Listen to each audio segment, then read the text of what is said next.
We have a parallelogram PQRS with point A lying on side PQ. We have another parallelogram ABCS with point R lying on side BC.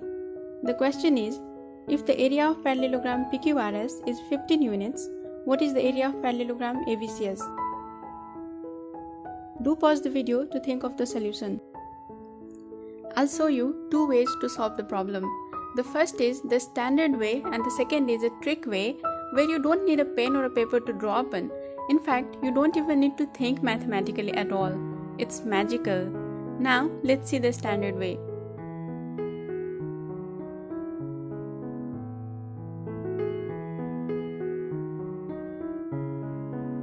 So the trick here is to join points A and R so that AR is a line. Now, we can see that triangle ARS and parallelogram PQRS share the same base RS and the same altitude. Therefore, the area of triangle ARS will be equal to half the area of parallelogram PQRS. Let this be equation 1. Similarly, triangle ARS and parallelogram ABCS share the same base AS and the same altitude. Therefore, the area of triangle ARS will be equal to half the area of parallelogram ABCS. Let this be equation 2. Now, from equation 1 and 2, we can say that half the area of parallelogram PQRS is equal to half the area of parallelogram ABCS, or area of parallelogram PQRS is equal to the area of parallelogram ABCS. Since parallelogram PQRS has area equal to 15 square units, the area of parallelogram ABCS will also be 15 square units.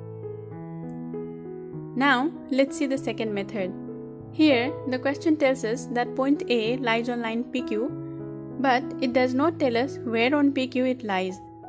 So, we can put it anywhere on the line like this. Similarly, the question doesn't specify where on the line BC the point R lies, so we can put it anywhere like this. Now let's use this to our advantage. Let's drag point A all the way up to P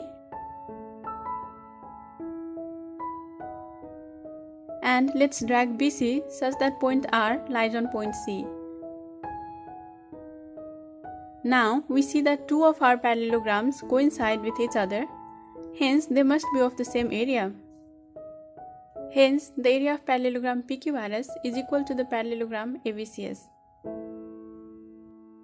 Here it is important to notice that we have not violated any of the conditions set by the question. We can use this method of considering extreme cases in other places too. It's extremely useful and can make the solutions look magical at times. See you next time.